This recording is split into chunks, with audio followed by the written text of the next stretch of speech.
जब से दिल तोड़ दिया सिवा,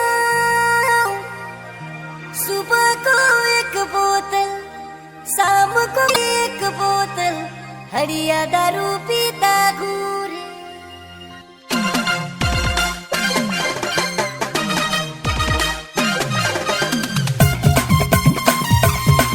नया साल जहाँ जहाँ बिहा बारी लागेला वहाँ वही दोनों छोड़ा कर जाए के गाना सुने ना। বিমল বাবু আগেই বলেছিলাম মাল সুবিধের নয়, গরিবের কথা বাসি হলে মিশবে। जब से दिल तोड़ दिया सिवा, तोरे याद में उन्हों लगे जीता घूरे। जब से दिल तोड़ दिया सिवा, तोरे याद में उन्हों लगे जीता घूरे। सुबह को एक बोतल, शाम को भी एक बोतल, हरिया दारू पीता घूरे। सुबह को एक बोतल, शाम को भी एक बोतल, हरिया दारू पीता घूरे। जब से तुम छोड़ दिया सिवा, तोरे याद में उन्हों लगे जीता घूरे।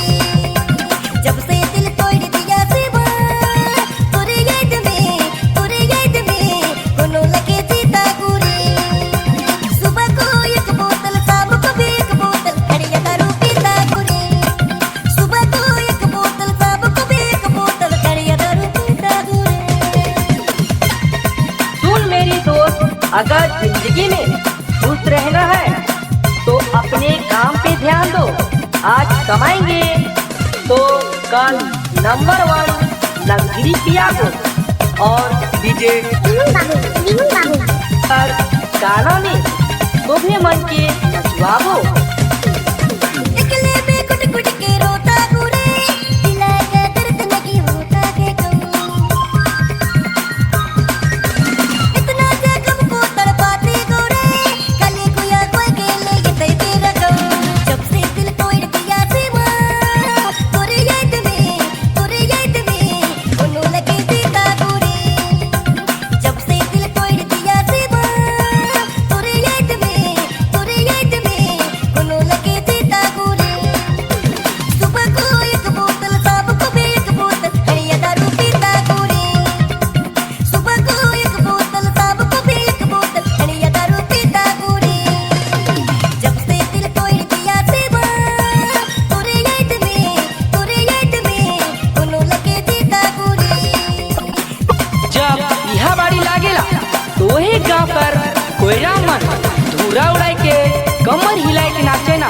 स्टार বিমল বাবু हाथ धर के नाचे ना। আড্ডা বাজার বড়াই ছাড়া পাড়া दीवाना बन के तुम्हें प्यार किया था, तुम हमको प्यार किया झूठो झूठो। संगे जीने मरने का वादा किया था, भूल गया तू बदमा वादा कसम को। जब से दिल तोड़ दिया सिवा, तोरे याद में उन्हों लगे जीता घूरे। जब से दिल तोड़ दिया सिवा, तोरे याद में उन्हों लगे जीता घूरे। सुबह को एक बोतल, शाम को भी एक बोतल, हरिया दारू पीता घूरे। सुबह को एक बोतल, शाम को भी एक बोतल, हरिया दारू पीता घूरे। जब से दिल तोड़ दिया सिवा, तोरे याद में उन्हों लगे जीता घूरे। कौन महापुरुष ऐसा खोज किया था, छोरी को चमकाने वाला गरीब बनाया। डीजे বিমল বাবু ये देखा रे देखा, गरिया छोड़ी भी बोर हो गया।